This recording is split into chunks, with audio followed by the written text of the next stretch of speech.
vamos voltar um pouco aqui com o regimento. Você já começou a ver que o Tribunal de Justiça Militar é composto de 7 juízes. Desses 7 juízes, eu tenho 3 da ativa, que saem ali do mais alto posto da Polícia Militar, um que sai do mais alto posto do Corpo de Bombeiros, e eu tenho ali 3 que são juízes civis, sendo um juiz mesmo da Justiça Militar e 2 que vêm do 5º Constitucional. Depois você viu quais são os cargos mais importantes da presidência, da vice-presidência, do corregedor. Você viu que para ser presidente tem que ter exercido o cargo de corregedor ou o cargo de vice-presidente. Viu o que acontece quando vaga o cargo de presidente? Se isso acontece no primeiro ano de mandato, tem uma nova eleição em 10 dias. Se acontece no último ano de mandato, o vice-presidente assume pelo período que falta, e para ele assumir ali no último ano de mandato, não o impede para que se candidate na eleição seguinte. E agora, e se vagar o cargo de vice-presidente ou de corregedor? Se o prazo que faltar for igual ou superior a 1 ano, mesma coisa. Se for no primeiro ano do mandato, faz nova eleição. Nova eleição em quantos dias? Em 10 dias seguintes à vacância. E se faltar menos de 1 ano, se for menos de 1 ano, quem que substitui se aqui eu não tenho vice? Não tenho um vice para o vice. Quem substitui é o juiz mais antigo que irá assumir o cargo. Os juízes eleitos tomarão posse, tanto que aqueles 2 anos de mandato começa aqui a contar da data da posse, em sessão, numa reunião solene de todo o tribunal reunido, do tribunal pleno, no dia em que se findar o biênio do mandato. Acabaram-se os 2 anos do mandato, tem uma sessão ali, podendo o prazo para a posse ser prorrogado, no máximo até o 2º dia útil após essa data. Se o biênio acabou numa quarta-feira, posso prorrogar essa sessão solene à posse no máximo até 2 dias úteis depois. Por exemplo, posso na sexta-feira. Cuidado que não pode ser mais que isso, é no máximo. E eu levo em consideração aqui dia útil, não conto ali sábado, domingos e feriados. Muita atenção. O juiz, por ocasião da posse, toda posse, eu tenho que prestar compromisso. Na posse sua como servidor público, você também vai assinar um termo que se compromete a cumprir ali os deveres e as atribuições do cargo.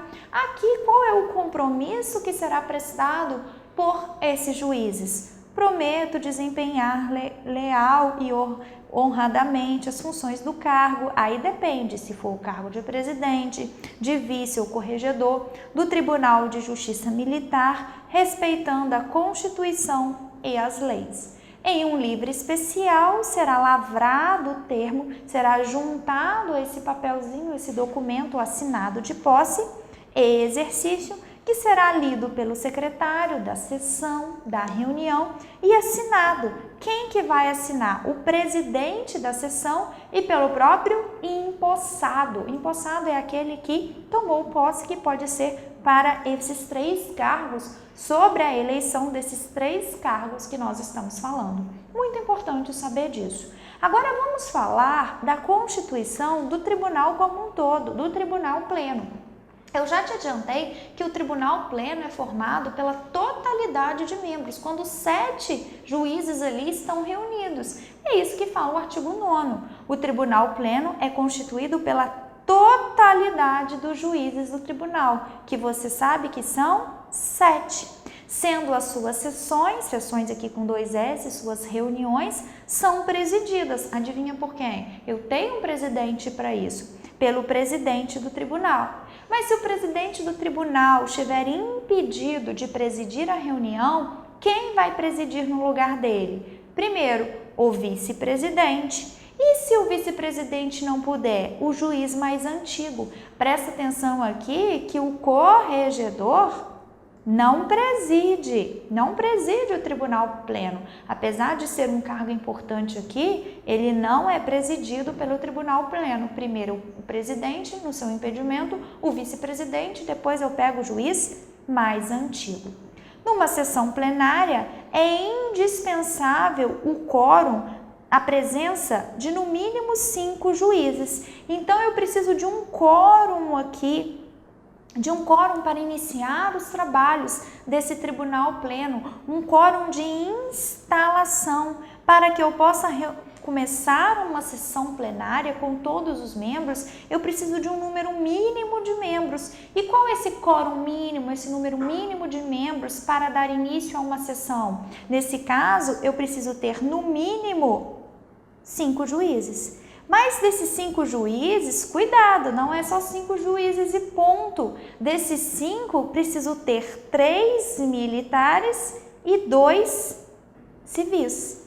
Cuidado! De onde saem aqueles militares? Lembra? Pode sair ali tanto da PM, pode sair do Corpo de Bombeiros. E os civis? Fez concurso para a magistratura para ser juiz militar ou então indicado pelo 5º Constitucional. Então, olha só, a maioria aqui desses 5 tem que ser juiz militar. Alguém que vem do mais alto posto. Na verdade, quando eu falo juiz militar, ele tem um tratamento de juiz. Ele não fez concurso para juiz, ele é um militar do mais alto posto. Um militar da Polícia Militar ou um militar do Corpo de Bombeiros. Só que aqui, no TJM, ele faz papel de juiz. Veja aqui que eu tenho aqui, disso tudo, um juiz concursado mesmo da Justiça Militar. Os outros vêm do 5º Constitucional. Muita atenção nisso daqui. E o que o Tribunal Pleno tem competência? Vamos passar aqui, ver as questões mais importantes, mas lembre-se, competência é um trabalho que você tem que ficar lendo, relendo, é um trabalho de repetição. Não tem jeito, não tem como memorizar as competências de um dia para o outro, mas algumas eu vou chamar a sua atenção. Competência do Tribunal Pleno, eu estou falando que é algo que será decidido pelos 7 juízes. E para decidir, eu preciso ter uma sessão para isso, e essa sessão precisa ter no mínimo 5 juízes, 3 militares e 2 civis. E aí, o que vai decidir? Primeira coisa, você já sabe, vai eleger e dar posse àqueles 3 cargos importantes. Você viu que eles são eleitos ali numa sessão do Tribunal Pleno, então é o próprio Pleno que vai eleger e dar posse. Vai exercer o controle dos atos administrativos do trio, presidência, vice, corregedoria, vai apreciar a indicação, você vai estudar depois quais são esses títulos aqui de agraciamento com colar e medalha do mérito judiciário, pode aplicar penalidades tanto aos juízes de direito concursados ou juízo militar, do juízo militar, aos juízes de direito do juiz militar, aprova a proposta orçamentária anual e plurianual. A anual vai ter a validade ali para 1 ano, a plurianual tem uma validade ali para mais anos. Por quê? Toda vez o Estado vai destinar um valor da receita ali que ele vai arrecadar e esse valor é destinado para que o TJM possa administrar. O TJM, como um órgão, tem autonomia para gerir os seus recursos financeiros que lhes são destinados. E quanto é esse recurso? Vai depender da aprovação e da proposta orçamentária. Expede instruções para a realização de concurso. Então, o concurso que está ocorrendo, quem expediu instruções para realizar foi o próprio Tribunal Pleno para provimento de cargo de juiz, de direito do juízo militar substituto e de servidores do tribunal e das auditorias militares. Determina a instauração de sindicância, inquérito administrativo, manifesta por meio de resolução. Cuidado! Resolução para quê? Para elaborar, alterar, modificar o regimento interno. Esse regimento interno você viu que é uma resolução. Código de ética também é uma resolução. O tribunal se manifesta por meio de resolução. O tribunal não faz lei. Lei é algo que cabe ao poder legislativo. O tribunal aprova a resolução. Elabora o regulamento geral da secretaria, seus serviços auxiliares. Estabelece uma norma de caráter geral e de cumprimento obrigatório para fiel execução das leis e bom andamento do serviço. Elabora o regimento de concurso para o cargo de juiz. Designa juiz de direito para exercer função de diretor de foro. Depois nós vamos ver o que é esse cargo de diretor de foro, mas quem indica é o presidente. Aprova o plano de gestão e estratégia. Homologa concurso de servidor. O concurso de servidor, esse concurso que está acontecendo, depois, quando finalizar, verificar que está tudo correto, ele será homologado, e quem irá homologar é o Tribunal Pleno. Decide sobre remoção, disponibilidade, aposentadoria compulsória de juiz de direito, quando ocorrer motivo de interesse público, é importante saber quem decide. Decide sobre conveniência ou não de se atender a pedido de permuta ou remoção de juiz. Um juiz pediu para ser removido de um local para outro. Permuta é troca, um vai para um lugar e o outro vai para o lugar dele. Quem decide sobre a conveniência disso é o Tribunal Pleno. Autoriza o afastamento de magistrado da Justiça Militar para poder frequentar congressos, cursos, seminários, especialização, estudos pelo prazo necessário, inclusive podendo estudar no exterior. Autoriza o deslocamento de magistrado ao exterior para compromissos oficiais. Autoriza também, se for para ocupar cargo ou função em órgão ou comissão internacional. Julga recurso contra a pena disciplinar aplicada pelo presidente, pelo corregedor ou por juiz de direito. Esses três aqui, tanto o presidente, tanto o corregedor como o juiz de direito, podem aplicar uma pena disciplinar. Nesse caso, a pessoa que foi ali condenada a essa pena pode vir a recorrer. Irá recorrer a quem? Ao Tribunal Pleno. Aprecia uma representação que lhe seja feita. Quem apresenta essa representação? Juiz do tribunal, procurador de justiça, que são os representantes do Ministério Público, juiz de direito do juízo militar, conselho de justiça no interesse da justiça militar. Olha quanta lista, quanta coisa. Determina o corregedor para que o corregedor faça correição nas auditorias. Corregedoria é uma forma de controlar os atos. Determinar por intermédio de seu presidente, a instauração de sindicância. Sindicância é uma forma mais resumida de eu apurar uma falta administrativa ou até mesmo um processo administrativo, quando quem esteja envolvido seja seus membros e juízes. Praticar os demais atos que decorram de sua competência. Quando eu falo os demais atos, quer dizer que não vai fazer somente o que está acima. Quer dizer que essa lista é meramente exemplificativa. Veja que as decisões mais importantes a respeito do tribunal é tomada pela reunião de todo mundo, é tomada pelo Tribunal Pleno, no qual as decisões mais importantes têm que ser tomadas por voto da maioria. E onde eu tenho todos os membros? No Pleno, aqui em nome da democracia.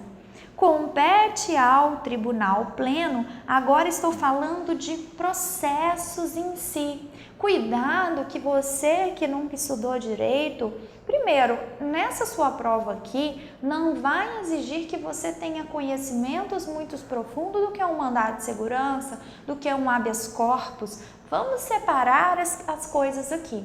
Se você não é estudante de direito, aqui eu dou essa aula como se ninguém nunca tivesse visto direito, porque é o que vai cobrar de você aqui. Agora, se você for fazer para um cargo que cobra ali processo civil, processo penal, Constituição, de uma forma mais ampla, você tem que saber os detalhes, mas vai te cobrar em outra disciplina. Aqui vai cobrar exatamente o que está aqui. Então, tente só saber o que significa para que você não decore simplesmente por decorar, mas não tente aprofundar nessas ações nesse ponto, porque não é hora disso. Então, vamos lá. Compete ao Pleno, ele vai julgar o quê? Processar e julgar originalmente. Há uma diferença entre processar e julgar originariamente do que julgar em grau de recurso. Porque quando é originariamente, a ação é proposta direto lá, ele julga diretamente. Quando é em grau de recurso, quer dizer que quem decidiu foi alguém, outro alguém, e o Pleno vai apenas analisar em grau de recurso. Mas aqui, a primeira vez que isso será decidido será o Tribunal Pleno. Originariamente, quanto? O quê? Feito relativo ao oficial das instituições militares estaduais, oriundo de um PAD, processo administrativo disciplinar, se for questão de aplicar penalidades a um oficial das instituições militares estaduais, quem vai julgar aqui já é o pleno. Mandado de segurança, mas cuidado, o mandado de segurança, a Constituição determina que você tem ali, você entra, você impetra, quando você tem um direito líquido e certo, um direito que é tão certo, que é provado ali documentalmente. Você não precisa entrar com um processo para produzir provas, para ouvir testemunha, para fazer perícia. É algo que documentalmente é tão claro o seu direito, é tão óbvio, que qualquer juiz que for ver vai conseguir analisar e vai conseguir dar esse direito para você.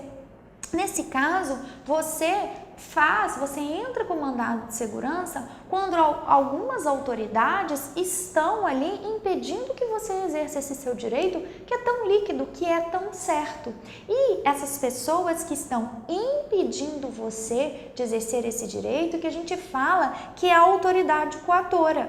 Quem que pode ser essas autoridades coatoras? Por isso que eu falo, julga mandado de segurança contra. Contra quem? Atos disciplinares militares, mas no âmbito militar, de pessoas grandes, olha só, do governador do estado, e atos do presidente do tribunal, do presidente de câmara, de seus órgãos fracionários, de juízes do tribunal ou membro do Ministério Público, praticados em ações judiciais contra atos disciplinares militares. Tem que saber essa listinha aqui. Esse mandado de segurança é contra. Esses daqui são as autoridades coatoras. Praticaram esses atos aqui contra atos disciplinares militares. Também vai julgar a reclamação. A reclamação é uma ação que eu entro quando eu vejo que a competência de certo tribunal não está sendo observada. Representação para declaração de indignidade, incompatibilidade para o oficialato. Isso aqui são penalidades que estão lá no Código Penal Militar. São penalidades já muito do direito penal militar. Não se preocupe muito com isso, se preocupe com essas penalidades se na sua prova ali, seu cargo for superior, cair especificamente as penas principais, penas acessórias do Código Penal Militar. Mas essa representação para que declare essas duas penalidades para militar é decidida de forma assim, originária pelo pleno. Representação para a perda da graduação. Graduação também é uma penalidade militar. Ação rescisória. O que é uma ação rescisória? Depois, quando eu tenho uma decisão transitada em julgado, a decisão não cabe mais recurso contra ela, em regra, ela é imutável. Não posso mais mexer. Falei que fez coisa julgada, ela se tornou definitiva. Mas em certos casos, eu tenho violações tão sérias à lei, eu tenho violações tão sérias às questões importantes que eu vou poder, mesmo fazendo coisa julgada, eu vou poder fazer com que vou poder desconstituir essa coisa julgada. E que ação é essa, excepcional, que eu vou desconstituir uma coisa julgada só nos casos que são permitidos pelo Código de Processo Civil, por exemplo? É a chamada ação rescisória. Mesma coisa numa ação penal. Eu já tive uma condenação criminal transitada em julgado na qual não cabe mais recurso. Em regra, transitou em julgado, já era, se tornou definitivo. Mas depois podem surgir provas novas, ainda que eu tenha uma decisão transitada em julgado contra mim, se surgirem provas novas que aquela pena foi injusta, que eu sou inocente, eu posso pedir uma revisão criminal. Ambos aqui são ações para desconstituir a coisa julgada, que não é regra, é exceção em situações excepcionais. Também irá julgar o habeas data. Habeas data é quando eu preciso de ter acesso a uma informação de caráter pessoal e aquele órgão está tornando obstáculos para eu tenha esse acesso à informação de natureza pessoal. Ou então, quando eu tiver comprometido a minha liberdade. Então, julga habeas corpus. Mas habeas corpus, quando quem ali restringiu a minha liberdade, quando a autoridade coatora for quem? Foi um juiz do tribunal ou membro do Ministério Público com atuação perante o tribunal. Cuidado aqui, eu não estou vendo o paciente. Paciente é quem sofreu aquele ato que restringiu da liberdade. Eu estou vendo quem determinou, quem foi a autoridade coatora. Incidente de assunção de competência, depois você vai ver um pouquinho sobre mim, comigo aqui, sobre esse assunção de incompetência e o RDR, que é o incidente de resolução de demandas repetitivas, que também é algo trazido ali no novo Código de Processo Civil, novo, de 2015, mas até hoje se fala novo, o incidente de arguição de inconstitucionalidade. Lembra daquela pirâmide? Tudo que está abaixo deve obediência à Constituição Federal. Inclusive, as leis estaduais ainda devem obediência à Constituição estadual. Tudo que contrariar, eu vou arguir a inconstitucionalidade. E o que vai decidir se aquela norma é inconstitucional ou não, através desse incidente, será decidida pelo Tribunal Pleno. Estamos aqui passando de forma bastante assim, superficial, porque depois o que for para aprofundar, o próprio regimento interno vai aprofundar. Além disso, o Pleno, nós já vimos o que vai analisar de forma originária. E o que vai julgar? Vai julgar recurso contra a decisão ou despacho do relator nos feitos de sua competência originária, embargos infringentes ou de nulidade, embargos de declaração opostos contra os seus acórdãos. Não vou ficar aqui explicando cada recurso, o que é um embargo infringente, o que é um embargo de declaração, até porque esse regimento é bastante complexo. Ele traz várias disciplinas do direito aí que você demora semestres e semestres para estudar. Traz coisas do Código de Processo Penal, traz coisas do Código de Processo Civil e você tem que ser bastante objetivo.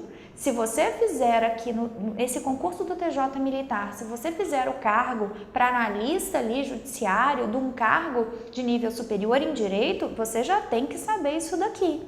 Se você fizer para nível médio, resume em saber aqui o que o regimento for tratar, mas dessa forma bastante superficial, que aqui não pode ser cobrado de você algo sobre o que é embargo de declaração, quando ele serve, porque isso é uma disciplina à parte. E o objetivo aqui não é ficar craque em tudo que está escrito aqui, como é que tudo funciona, mas acertar as questões e fechar a prova de regimento interno. Além disso, julga os embargos opostos contra a decisão proferida em perda de posto e patente ou graduação, são aquelas penalidades militares. Julga representação do corregedor quanto um arquivamento de inquérito policial militar, arquivamento de processo, exceção de suspeição e impedimento contra os juízes. Se eu verificar que um juiz é suspeito, é impedido, causas aqui que podem classificar que ele seja parcial na decisão dele, eu irei oferecer essa exceção e quem vai decidir é o Tribunal Pleno. Recurso na ação de habeas corpus contra a decisão proferida pelas câmaras, quando for a autoridade coatora aquelas, vai direto o habeas corpus para o Pleno, mas quando não for aquelas, começa o habeas corpus nas câmaras e o Tribunal Pleno vai apenas analisar o recurso. Determina a restauração dos autos do processo que foi extraviado, destruído, decide conflito de competência. Imagine que os conselhos de justiça e juízes de direito falem, eu não sou competente, eu não sou, ou então fala, eu sou, o outro fala, eu sou também. Quem que vai decidir essa briga entre competência? O Tribunal Pleno. Decide conflito de incompatibilidade entre juiz de direito do juízo militar e juízes militares do Conselho de Justiça. Determina em decisão sua ou do relator medida preventiva e assecuratória, remete ao procurador de justiça cópia de peça ou documento em processo sobre o seu julgamento, resolve aqui questão prejudicial surgida no processo, restabelece mediante avocatória a sua competência. Se a sua competência, algum juiz decidiu algo que era competência do tribunal pleno, ele avoca aquela competência para ele, já que aquela pessoa que decidiu não era competente para aquilo. De novo, falo que estamos passando aqui de forma bem rápida, porque isso daqui é mera leitura, repetição de leitura. Não é o ponto de você saber o que é um embargo de declaração, o que é uma ação rescisória. Quando o regimento tratar, nós iremos parar e falar um pouquinho mais sobre. E no próximo bloco a gente continua. Tchau!